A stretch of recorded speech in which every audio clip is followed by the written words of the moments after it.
শৈশব নয়, মধুর শৈশব। জীবনের অর্ধেক সময়টা শেষ করেছি, সেটা এই স্মৃতিগুলো দেখলেই বুঝতে পারা যায়।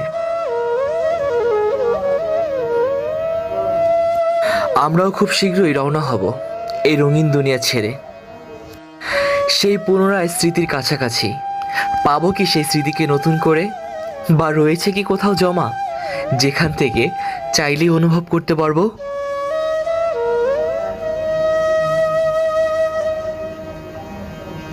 সেই স্মৃতি আজও পিছু টানে,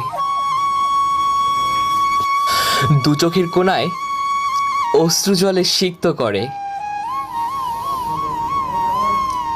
হ্যাঁ, সত্যি আর কখনো ফিরে পাবো না, কখনোই ফিরে পাবো না এই সুন্দর ও মধুর সময়গুলো।